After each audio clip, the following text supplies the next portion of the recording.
Mesir. Jadi pada salah satu pengajian ketika kami membahas wama arsalnaka illa kafatan linnas.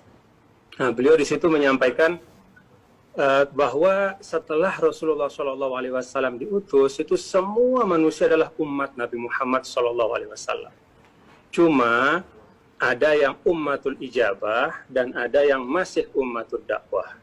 Ummatul ijabah itu kira-kira yang sudah bersyahadat, gitu, sudah menjadi muslim. Nah, ummatul dakwah adalah yang belum bersyahadat, kira-kira seperti itu. Nah, karena itu kata Profesor Abdul Ghaffar Mustafa, kalau kamu Muhammad keluar dari ruangan ini, kemudian tasyuf wahid kibti, kata beliau, kamu lihat seorang Koptik di luar sana, itu dia umat Muhammad juga, gitu. Cuman dia masih ummatul dakwah, belum ummatul ijabah.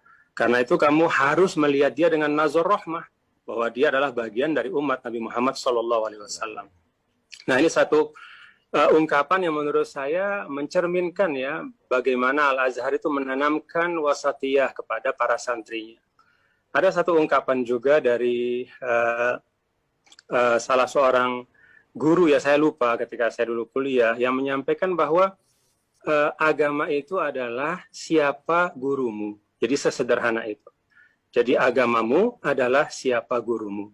Nah, karena itu kalau bicara tentang moderasi, tentang wasatiyah, maka arah Al-Azhar ya dengan dia sebagai institusi pendidikan, istiqomah di situ menunjukkan bahwa memang peran pendidikan itu luar biasa.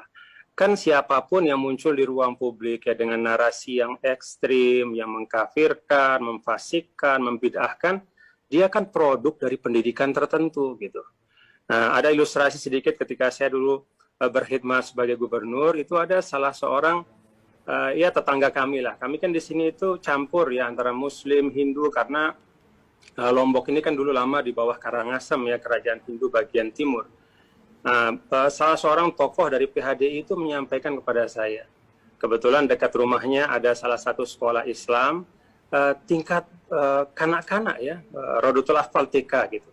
Nah, rupanya salah satu yang diajarkan di situ adalah slogan yang bermacam-macam. Salah satu slogan itu adalah Islam yes, kafir no gitu. Nah, ini ditanyakan sama tokoh PHDI itu kepada saya.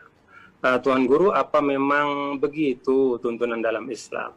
Nah, ketika saya cek, ternyata benar bahwa rumah beliau itu berdekatan dengan sekolah Islam itulah. Jadi ketika pulang anak-anak kecil itu ternyata menyampaikan slogan itu di jalan gitu.